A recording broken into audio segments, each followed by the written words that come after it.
Bueno, vamos a empezar la última materia del plan de la Escuela Superior Peronista referida a las realizaciones del peronismo.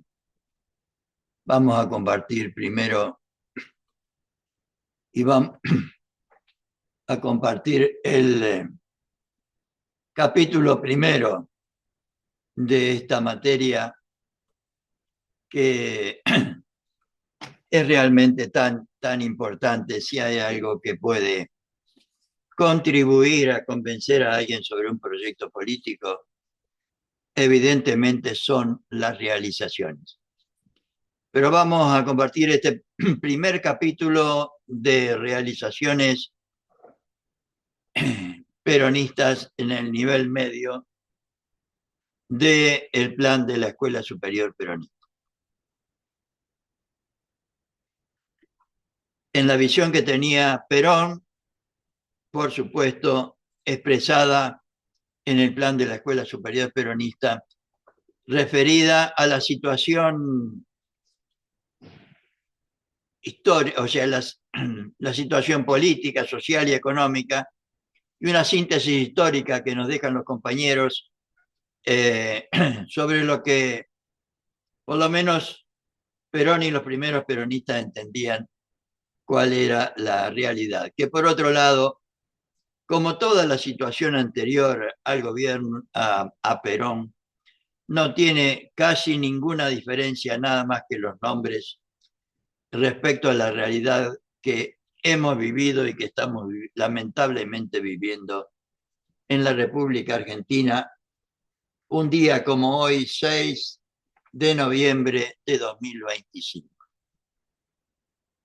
Y vamos a ver entonces una reseña histórica, vamos a ver una síntesis histórica, vamos a ver la situación política, la situación social y la situación económica que existió antes de que venga Perón a arreglar todo ese asunto.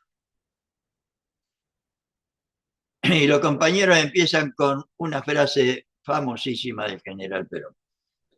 Mejor que decir es hacer, mejor que prometer es realizar.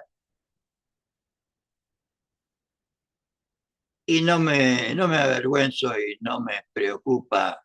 Y además propongo a los compañeros eh, que estén interesados en la formación, que si no han conocido el plan de la Escuela Superior Peronista, que no existe en el movimiento nacional como propuesta desde 1955 hasta la fecha, no tenga ninguna vergüenza, como por lo menos no la tengo yo, en leer, con la diferencia de que yo lo único que puedo hacer es informar a ustedes o al que tenga interés en estos importantísimos temas, por lo menos para Perón importantísimos, y que uno humildemente trata de compartir con la mayor cantidad de compañeros posibles y persuadir a todo el que se pueda de la urgencia y la necesidad de la formación.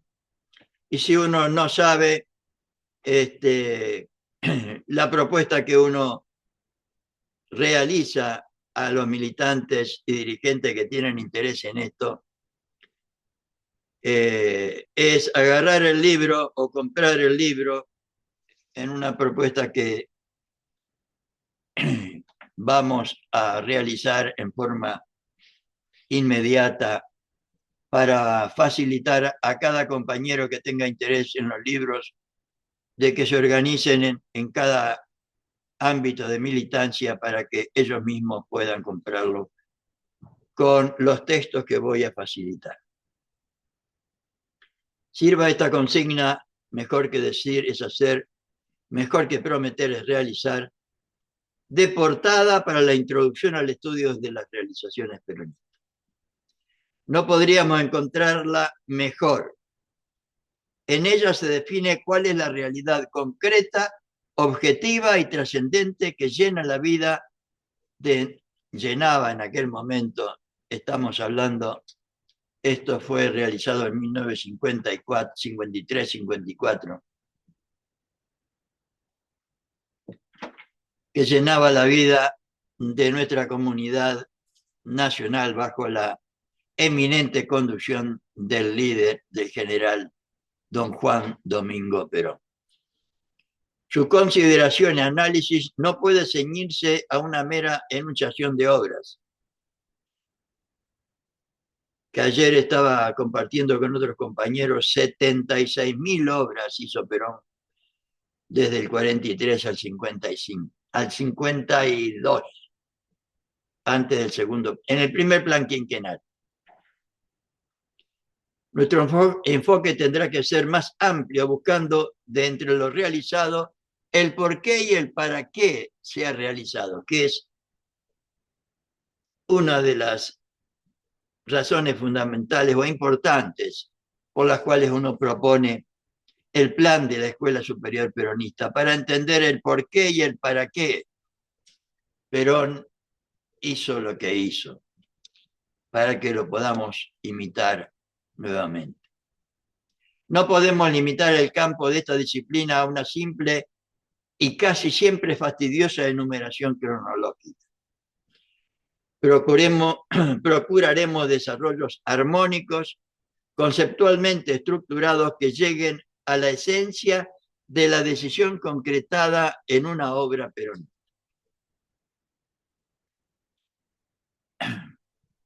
Así veremos que la actualidad de la nueva Argentina que construyó Perón del 46 al 52, a eso le llaman los primeros peronistas la nueva Argentina.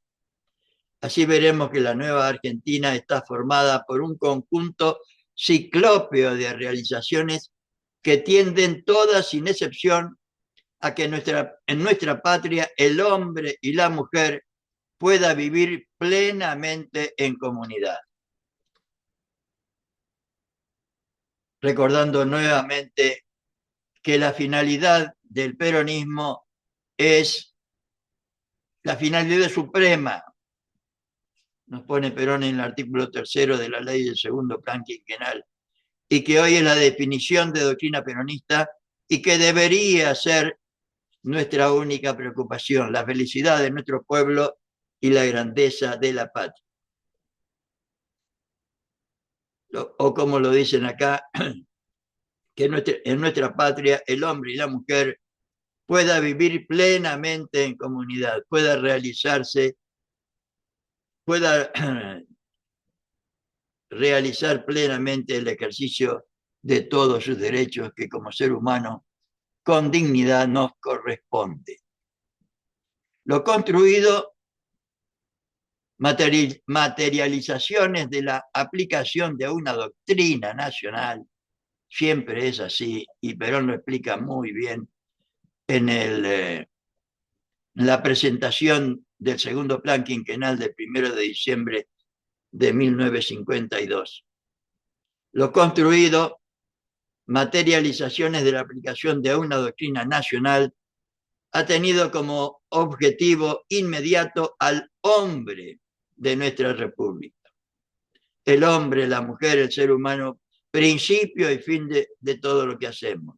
Su mejoramiento, su mayor posibilidad, su mayor comodidad y seguridad. Todo le ha sido dado para que, una vez satisfechas sus necesidades materiales, con decoro y austeridad pueda procurar sus más altos destinos. Esta es otra de las definiciones que el peronismo realiza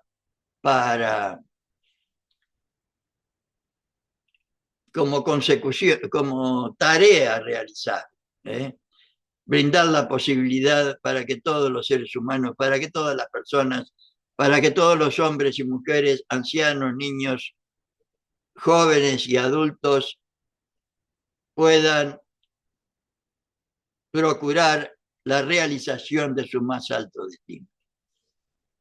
Así siempre lo quiso la patria. Así lo realiza Perón. Por la misma gesta que se jugaron los descamisados el 17 de octubre. Y todos los que lo siguieron. Por ella cayó su símbolo, Eva Perón, seguramente. Más de 100 años esperando al general Perón. Es el título de este capítulo. Y nosotros qué bien que nos vendría ahora nuevamente que los peronistas volviéramos a hacer lo que hizo Perón. Decir que transcurrieron más de 100 años hasta el advenimiento de Perón es retrotraerse a una larga centuria de luchas, esperanzas y fracasos en que la nacionalidad se debatió en la búsqueda de su destino, de su propia conciencia, organización y personalidad social. O sea, de convertirnos de masa en pueblo.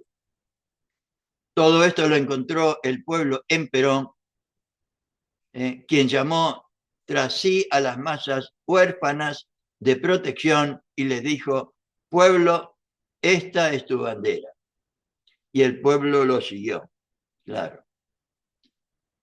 Pero Perón se encargó prolijamente de informar y de formar, primero de informar su proyecto político, de compartirlo con los trabajadores y trabajadoras, de persuadirlos sobre la importancia de la participación de todos ellos, y el resultado de ese trabajo de persuasión del 43 al 45 fue ni más ni menos que el 17 de octubre. Él mismo lo explica en Conducción Política. ¿Por qué fue posible el 17 de octubre en las adversidades tremendas en que estábamos en ese momento? Porque el pueblo actuó por su cuenta. ¿Y por qué actuó por su cuenta? Perón lo dice así clarito: porque ya estaba enseñado. Ya estaba enseñado. Es la tarea que deberíamos volver a hacer, para lo cual necesitamos recrear una escuela nacional como la Escuela Superior Peronista para la formación de militantes, dirigentes y para elevar la cultura social de nuestro pueblo. Vamos a ver entonces la reseña de la situación del país hasta el advenimiento de Perón según la concepción que tenían los primeros peronistas. Una breve recorrida por la historia patria desde el 9 de julio del 1816, la declaración de nuestra independencia en Tucumán, hasta el momento en que aparece en la vida pública nacional el coronel don Juan Domingo Perón, nos determina a encuadrar ese devenir histórico conforme a la concepción, escuchemos bien, no a lo que se me ocurre a mí, que fue la historia, que uno tiene todo el derecho de hacerlo como persona individual, pero si uno se dice peronista, deberíamos entender toda la realidad desde, si uno está libre y voluntariamente en una organización, debería tratar de entender el sentido, el significado y la importancia de la propuesta de esa organización, que en el movimiento nacional peronista está expresado en la doctrina nacional, en la doctrina peronista.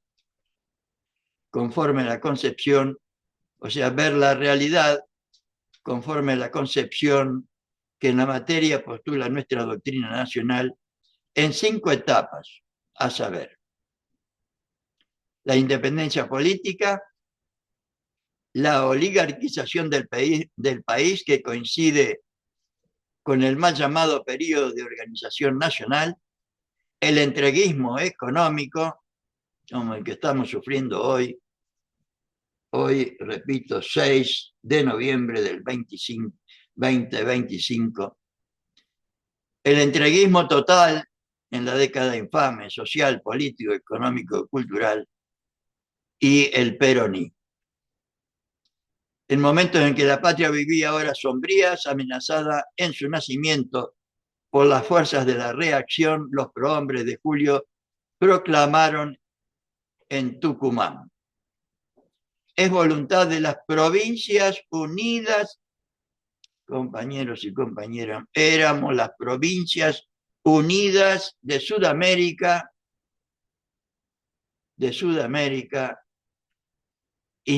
investirse del alto carácter de una nación libre e independiente. Hoy somos unos 10.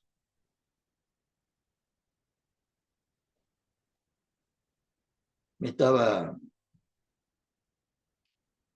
recordando, ayer estaba hablando con algunos compañeros sobre la acción del enemigo, y la primera tarea del plan inglés para dominar el imperio español en Sudamérica fue divide y vencerás.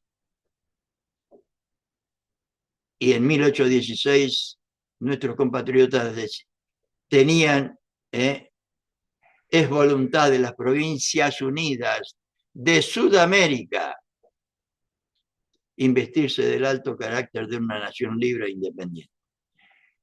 Hoy somos 20 y pico de naciones y 23 provincias y una ciudad, cada una por su lado. Pero esa solemne declaración no bastó por sí. Para lograrla, aún se debían dar luchas, sangre y sudor de nuestro pueblo para conquistar la independencia nacional. San Martín y con él una pléyade de valientes se lanzaron en pos de su conquista. Fronteras de la patria que se fueron ganando en hazañas increíbles. Mientras tanto, la vida institucional del país, que soportara múltiples intentos de organización jurídica, va desembocando en el período conocido por el de la Guerra Civil y el advenimiento de Rosas al poder, del 20 al 50, ¿no? O 53.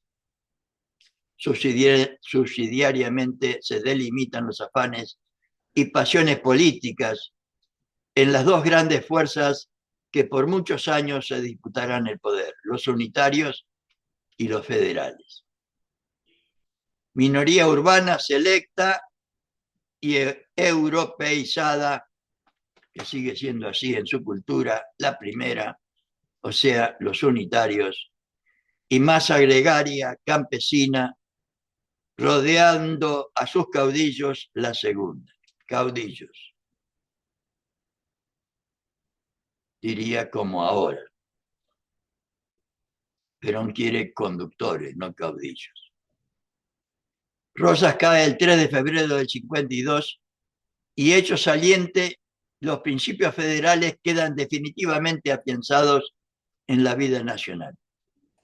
Se inicia un periodo comúnmente conocido como la Organización Nacional, que Perón discute eso, que entraña una afirmación harto discutible, claro.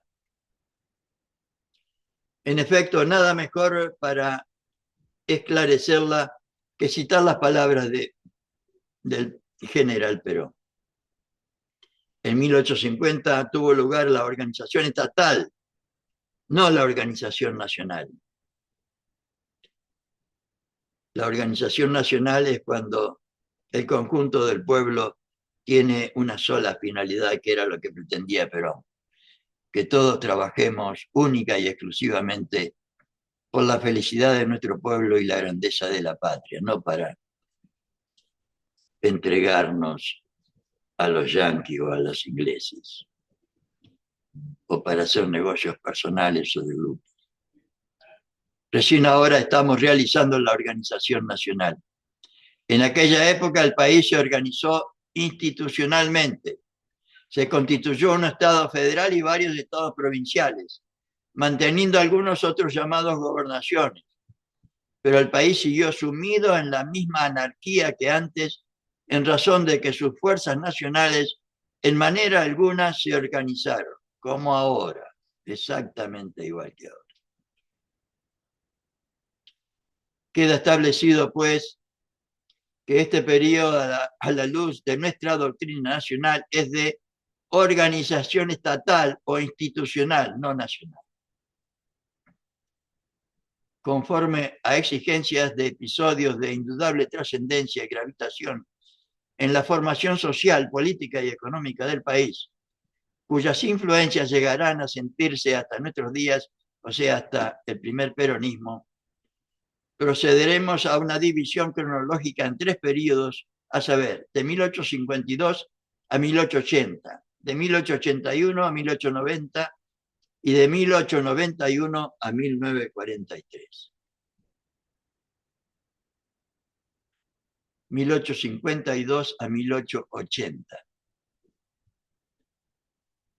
Me parece muy importante recalcar que esta es la concepción peronista de la historia nacional, o por lo menos la que nos... Yo no soy un historiador desde ya,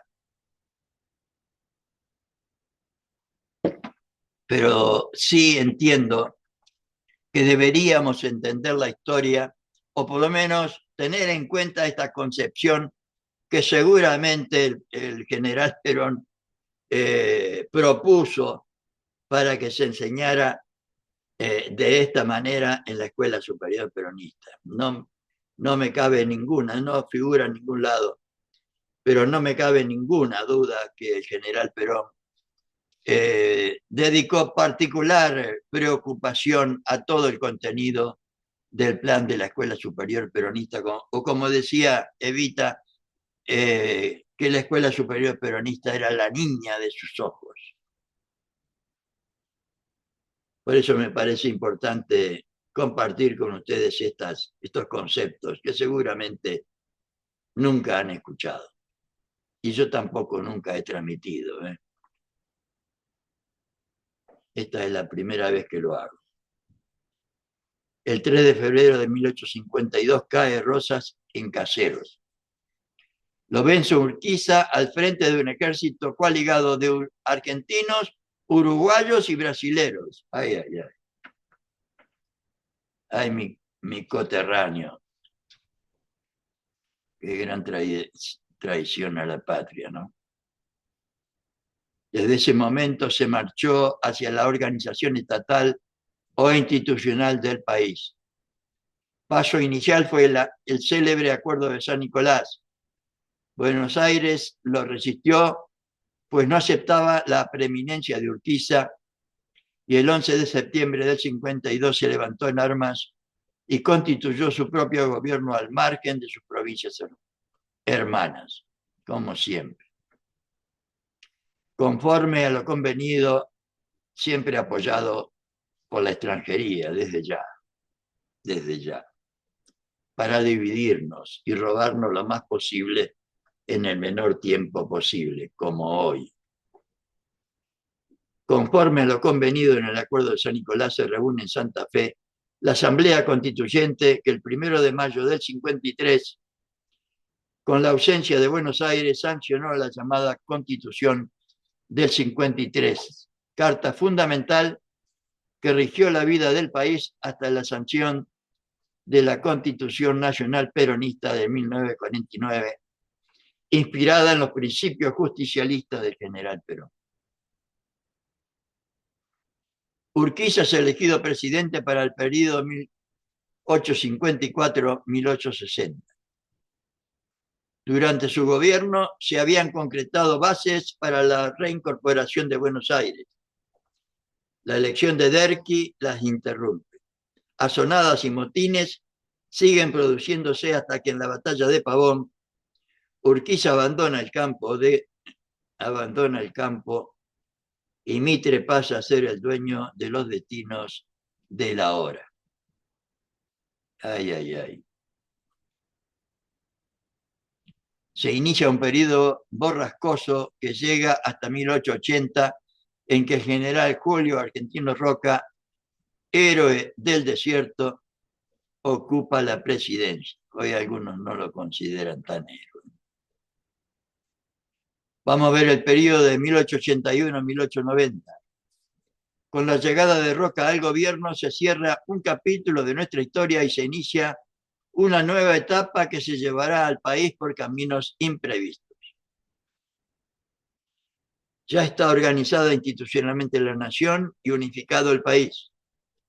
Van a aparecer ahora fuerzas cuya gravitación se ha de sentir casi hasta 1943, yo diría hasta hoy, 6 de noviembre de 2025. Hechos salientes de este periodo son el impulso extraordinario que da al país el desarrollo de sus redes ferroviarias, financiadas por los ingleses desde ya, y para robarnos toda la producción nacional y traerla toda a Buenos Aires, así se la podían llevar más fácil. Las concesiones de los servicios públicos a los ingleses desde ya. La afluencia de los capitales foráneos, el formidable y creciente aporte migratorio y sus consecuencias, el desarrollo de las poblaciones urbanas coincidentes con la intensificación del comercio y de una incipiente industria. Y por último, el latifundio que adquiere preponderancia decisiva en la contextura económica de la nación, estimulado por las grandes extensiones del desierto incorporadas al patrimonio nacional y robadas a los pueblos originarios con la mal llamada campaña del desierto. Todo ello en medio de una atmósfera de peligroso optimismo. Ese clima de sensualismo y corrupción desembocará en la revolución de 1890, donde empieza el radicalismo. La revolución de 90 es un hecho de gran importancia dentro de la época. Es uno de los primeros grandes choques entre las fuerzas populares opositoras a las clases adineradas que mantienen el poder a espaldas de la opinión popular y la oligarquía gobernante representada por sus elementos más despreciables. Cae Juárez Celman y surgen fuerzas cívicas cuya presencia se mantendrá activa durante muchos años.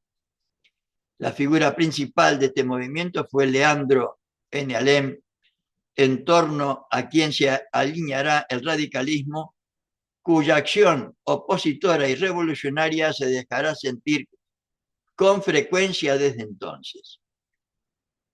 Corresponde señalar que en este periodo el país se oligarquiza. Yo diría que todavía sigue oligarquizado, lamentablemente.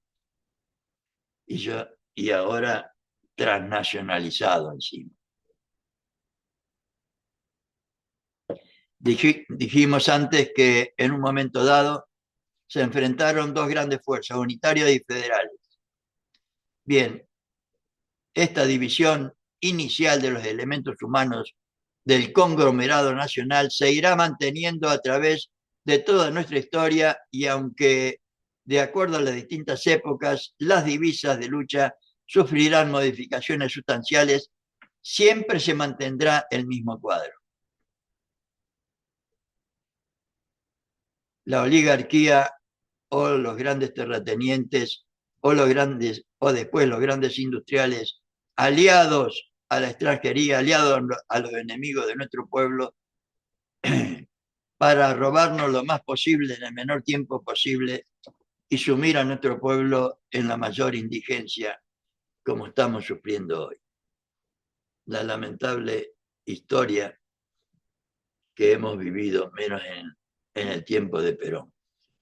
Y yo, por lo menos en mi humilde concepto, durante los gobiernos de Néstor y Cristina, entendiendo que, por lo menos en mi humilde opinión, hicieron todo lo posible para lograr la felicidad de nuestro pueblo y la grandeza de la patria, más allá o más acá de los errores cometidos posteriormente, o incluso en el mismo gobierno. Pero hubo por lo menos en mi opinión, una recta intención de lograr y de defender los intereses nacionales como hubiera querido Perón, desde ya con las características propias de cada uno, con los valores y los defectos desde ya. De un lado, una minoría llamada a sí misma selecta, con una concepción clasista de la política argentina que le hacía creer que el gobierno debe ser de los más capaces, de ellos, claro. Del otro, la masa popular burlada, olvidada y postergada de la clase dirigente como hoy, pero reclamando siempre el respeto de sus derechos y una participación activa en la vida nacional como hoy, o directamente no participando y digan hagan lo que quieran, ni siquiera van a votar. Al llegar pues al periodo histórico que nos ocupa, estas dos corrientes van a sufrir modificaciones de acuerdo con el momento social en que les toca actuar. Las grandes corrientes inmigratorias, el aporte de capitales foráneos, la extensión gradual y creciente de la red ferroviaria, entre otros muchos elementos, fueron creando, como hemos dicho antes, una enorme riqueza nacional. Claro, que los ingleses se la llevaban toda.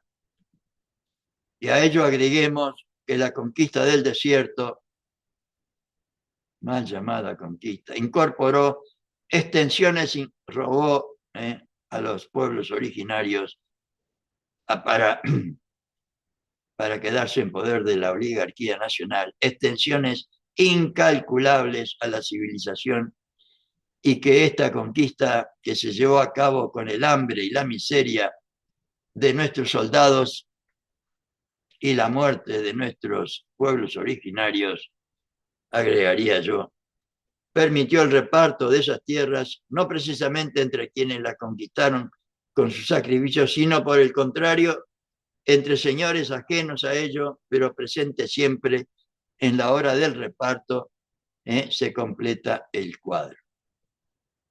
El patriciado inicial, la élite que se fue formando en el país y que logró mantener en el poder a esas minorías dirigentes de sentido clasista, se encontrarán un día dueñas de gran parte de esa nueva riqueza, transformándose en una verdadera plutocracia, o sea, el gobierno de los ricos, ¿no? Creo que la plutocracia. Y fue natural, según los compañeros. El ferrocarril les valorizó sus campos. Como gobernaban y se extendían con las grandes empresas, estas fueron sembrando de estaciones sus dilatados feudos. La red de estancias inglesas fue extendiéndose también al lado de ellas, e Inglaterra hizo de nuestras pampas el inmenso campo de pastoreo de su imperio. Esta es la realidad. Desde ese mismo instante, nuestra oligarquía, tuvimos siempre independencia política, pero no tuvimos independencia económica, como tampoco la tenemos hoy. Desde ese mismo instante, nuestra oligarquía eminentemente ganadera quedó atada al interés británico. No tenía otra preocupación que vender bien sus ganados y lo lograba en gran parte, ya que Inglaterra se aseguraba simultáneamente un extraordinario mercado para su industria. Este cuadro puede parecer simplista, pero no cabe duda que responde a la realidad del proceso. El general Perón en múltiples oportunidades ha fulminado este proceso de oligarquización que va a alcanzar su expresión más cruda y sombría en el periodo que va de 1930 a 1943, denominada la década infame. En esta evolución de los elementos sociales tenemos formada una oligarquía extranjerizante, como la de hoy, pero simultáneamente habíase creado una aglutinación social de criollos e inmigrantes que se orientó con impulsos autónomos. Se formaba ya un proletariado y paralelamente una clase media que se movían con impotencia frente a una minoría que de presuntuosa formación aristocrática. ¿Cuál es el instrumento mediante el cual la oligarquía las mantenía alejadas del poder? Simplemente el fraude y la represión violenta, como exactamente hoy. La mentira y la represión.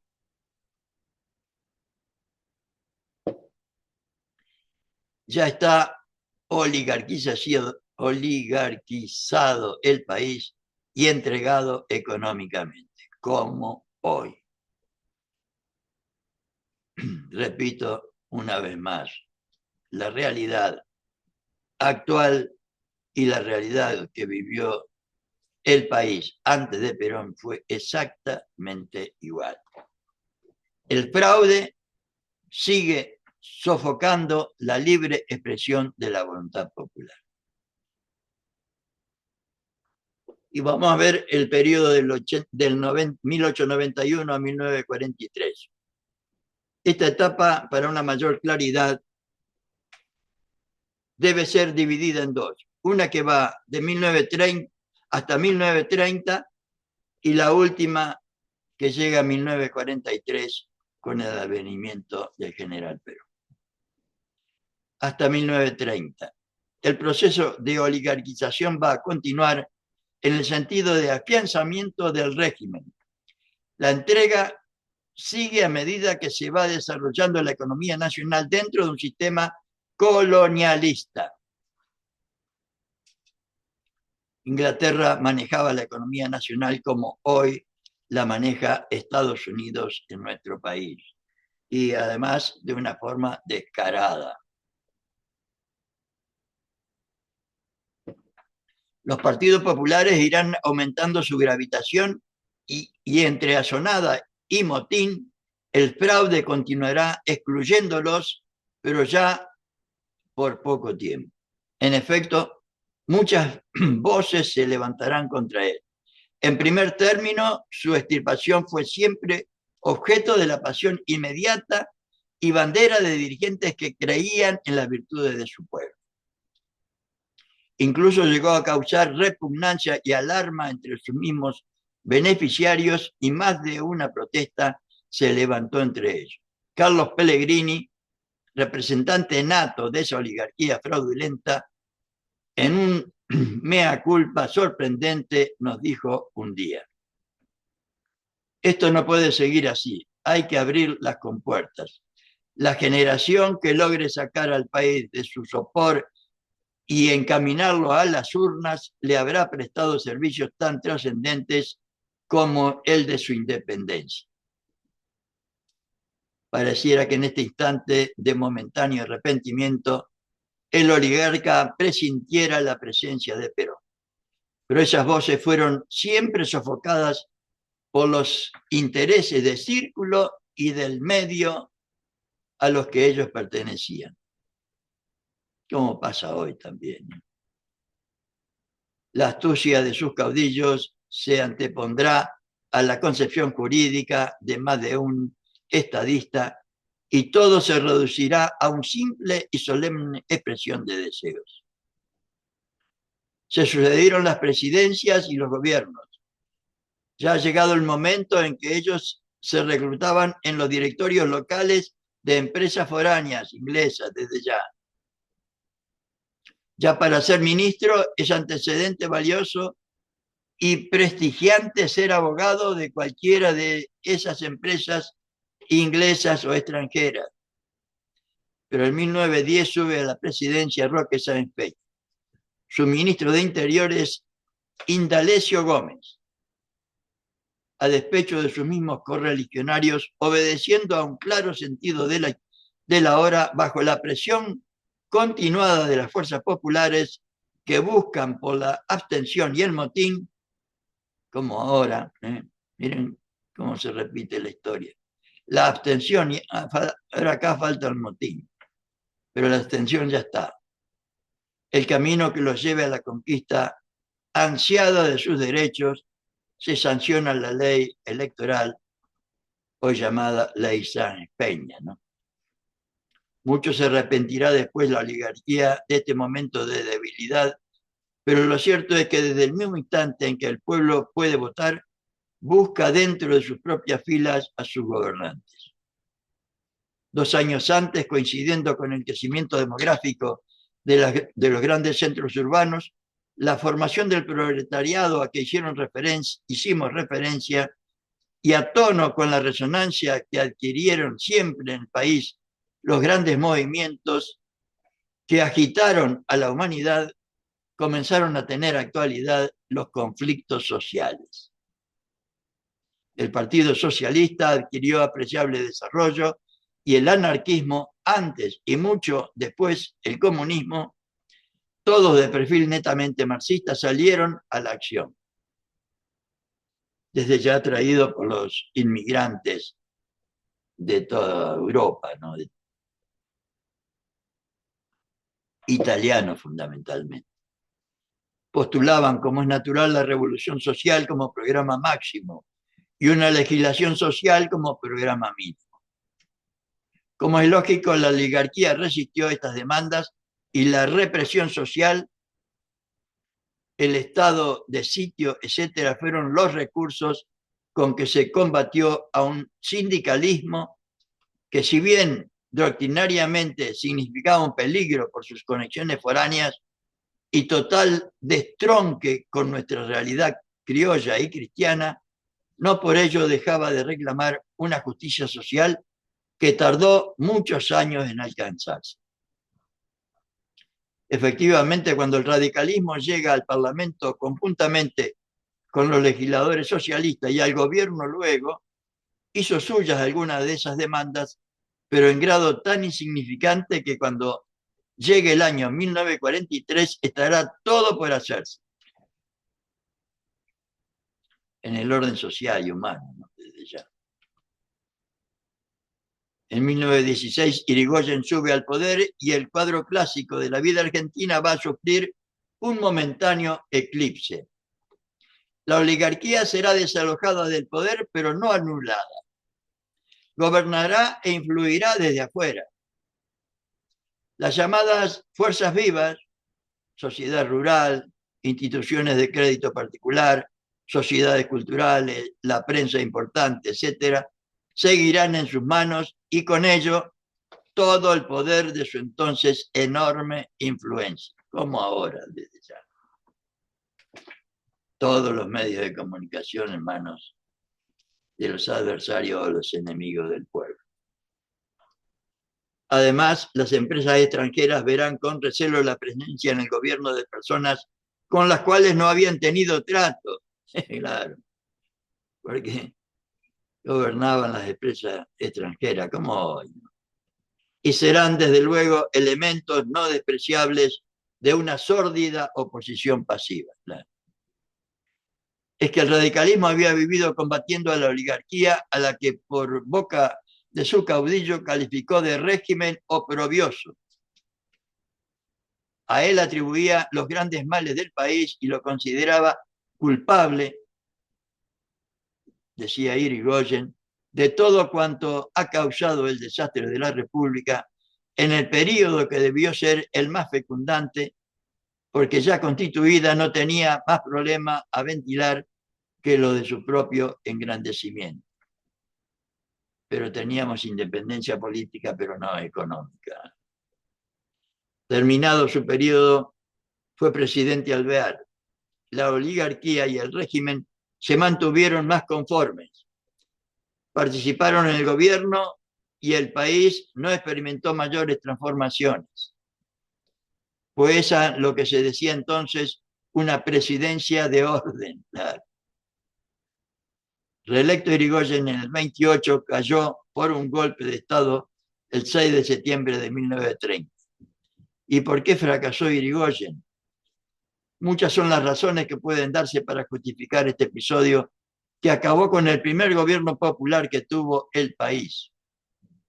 Por primera vez un presidente no había sido elegido en los círculos, escuchemos bien, en los círculos dorados del Jockey Club y el Círculo de Armas.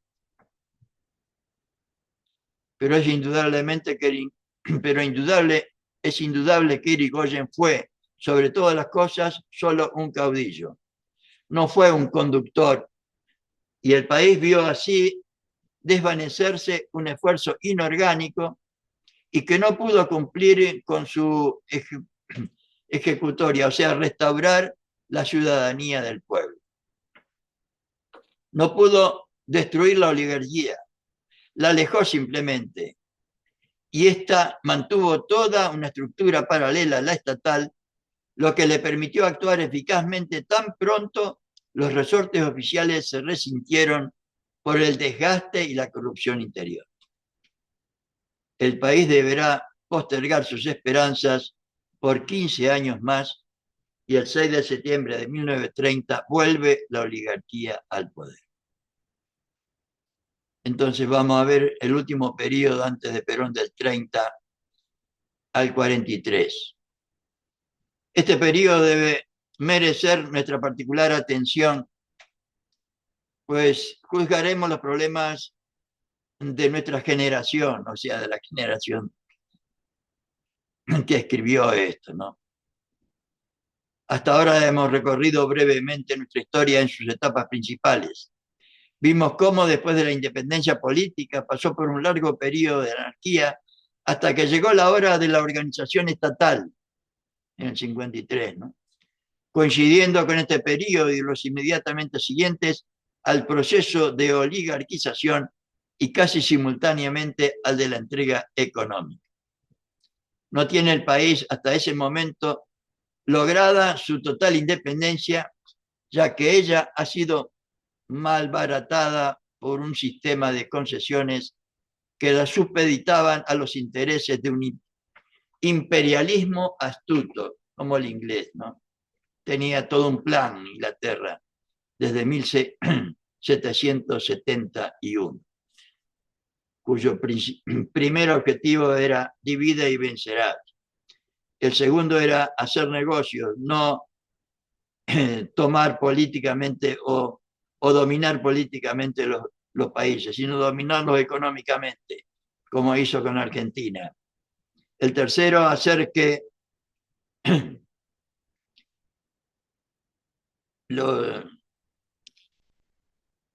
como no sé expresarlo bien, pero la idea era hacer que nosotros nos destruyamos solos, como creo que estamos haciendo ahora. No tiene libertad política en lo interior, ya que la oligarquía, después de un corto periodo de libertad cívica, muchas veces traicionada, justo de reconocerlo por los mismos que estaban llamados a respetarla celosamente, vuelve a adueñarse de los poderes públicos con la revolución del 30, ¿no?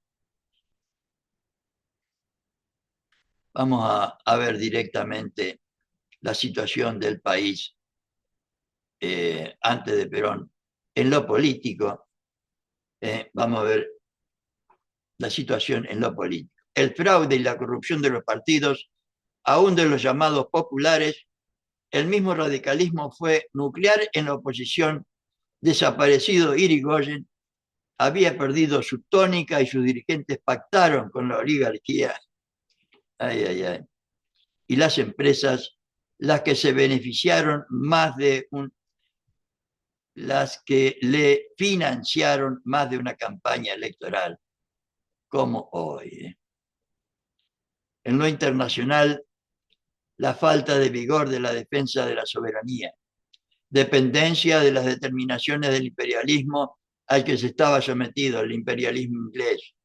Por esa época se evidenció una puja entre el imperialismo yanqui y el británico por el predominio de sus intereses. En esta puja de intereses estaban comprometidos los distintos partidos. El radicalismo buscaba, por medio de sus dirigentes, un nuevo cuño, neutralizar el peso de la oligarquía al servicio del imperialismo inglés. respaldándose en la influencia yanqui, que por entonces hacía su aparición en forma franca y descubierta. Poco después, Braden hará su entrada en escena. La situación en lo social. Faltaba una legislación social y eficiente. Las leyes eran pocas y su aplicación una ficción. El movimiento obrero estaba en manos de dirigentes de cuño marxista. La huelga se empleaba como arma y sistema. La represión policial como único recurso estatal para impedir el desarrollo de la agitación obrera. Y como consecuencia, la lucha de clases avivada y mantenida entre un pueblo pobre y una oligarquía incomprensible y hostil a todo intento de mejoramiento colectivo, como la de hoy. Para ensombrecer más este cuadro, la desocupación era en esos momentos un problema impostergable al cual no podía hallársele solución, como hoy. Es que el régimen económico no lo permitía, como hoy. La asistencia social era escasa, cuando no nula, como hoy. Y solo la caridad privada, siempre insuficiente, lenta y tardía, sustituía en parte la despreocupación estatal. Digo, la asistencia social era escasa desde el gobierno, como hoy. Ningún interés en el gobierno por nada que sea humano. En lo económico se acabó de entregar todo, como hoy. Se creó el Instituto Movilizador y la oligarquía saldó sus deudas sin pagarlas. como con el... Qué cosa, ¿vale? ¿Cuándo pasó esto? Cuando nacionalizaron las deudas de las empresas durante el Caballo lo hizo, ¿no? Al final de la dictadura. Técnicos ingleses contratados crearon el Banco Central y lo estructuraron. El Banco Central lo manejaban los ingleses. Como hoy, el JP Morgan. La moneda y el crédito fueron definitivamente de propiedad ajena. Las empresas adquirieron hasta insolencia, como hoy. Y en una investigación en el Senado sobre carnes promovida por Lisandro de la Torre, los frigoríficos patrocinados por abogados argentinos le negaron a ese cuerpo legislativo la facultad de revisar y compulsar libros. Como hoy no van, del gobierno no va nadie a explicar a la Cámara de Diputados y Senadores. Esto ante la pasividad de un poder ejecutivo, y yo agregaría de un poder judicial hoy, cuya complicidad con las empresas se puso así de manifiesto hasta para los más incrédulos ciudadanos. Todo se entregó hasta el espíritu, como hoy diría. La mentalidad colonialista de nuestra clase dirigente adormeció la conciencia colectiva y era común una falta absoluta de fe en el país y una cobarde convicción de la carencia de capacidad del argentino para el manejo, administración y gobierno de las empresas cuya nacionalización comenzaban a reclamar minorías valientes y enfervorizadas. Más de una cátedra universitaria enseñaba la inconveniencia de intentar tales extremos, ya que a su juicio serían altamente perjudiciales para la economía nacional. Tal el cuadro desolador de la patria al 4 de junio de 1943, igual o no tan peor como el que tenemos hoy. En admirable síntesis, Perón expone con extraordinaria claridad este proceso histórico en la clase inaugural del curso de la CGT sobre la divulgación del segundo plan quinquenal realizada en el Teatro Colón el 14 de enero del 53, donde expone la situación en que él encontró al país cuando llegó al gobierno diciendo: no es un secreto para nadie que antes de nuestra intervención en el campo político y social, como asimismo económico de la nación, nuestro país era en lo social un sistema de esclavitud, en lo económico una colonia y en lo político el fraude en lo interno que permitía que la soberanía popular fuera burlada en cada ocasión en que el pueblo debía decidir quiénes serían los que manejaran y condujeran sus destinos, y en el orden internacional por la dependencia económico-colonial en que el país se encontraba, y no tenía otro camino que seguir a la saga de lo que se le indicara desde el exterior, como absolutamente pasa hoy.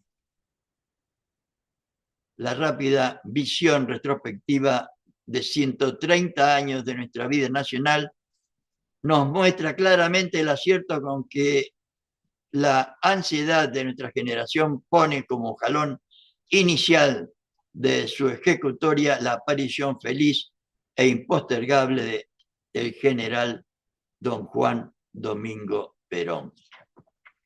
Ya está ante nuestros ojos montada la escena del gran drama de la nacionalidad que reclama un personaje central capaz de resolver la situación, y él no se hará esperar. Viene entre el grupo de hombres decididos a la acción que el 4 de junio del 43 desalojan un régimen de oprobio. Poco tiempo más y la calidad sobresaliente y excepcional de su condición humana le darán el lugar que la historia le tiene reservado. Preparémonos para verlo actuar. Falta, en primer lugar, completar la obra inconclusa de la independencia y organización nacional. Después, todo lo demás. No estará solo en la hora de la acción. Lo acompañará un pueblo de pie y una figura tutelar de la ausente e inmortal Eva Perón, a quien la providencia eligiera compañera de su gloria. Mi empresa es alta y clara mi divisa. Perón va a iniciar su marcha por el camino azaroso de la historia. Y con esta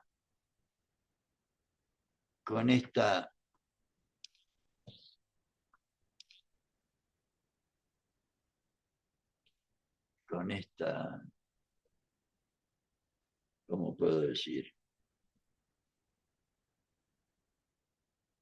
Exposición o lectura, llamémosle así.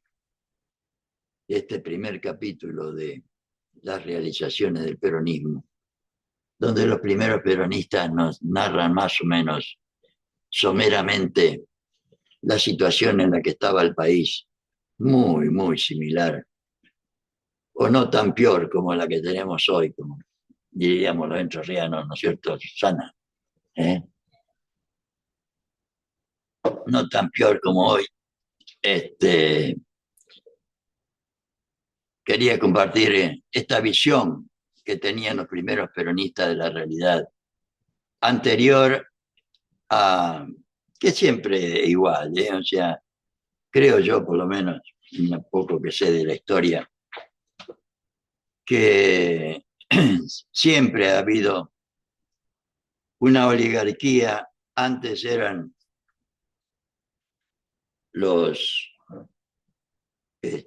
acá en el puerto de Buenos Aires, los contrabandistas de todo tipo,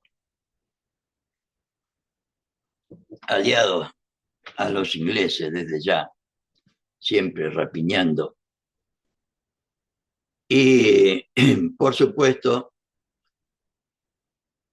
se aliaban a la extranjería o se aliaban a los poderes extranjeros porque no tenían el apoyo del pueblo. Mejor dicho, no les interesaba, como no les interesa hoy tampoco, los destinos de nuestro pueblo. Y durante toda la historia, estuvo nuestro pueblo primero con caudillos en el siglo XIX, después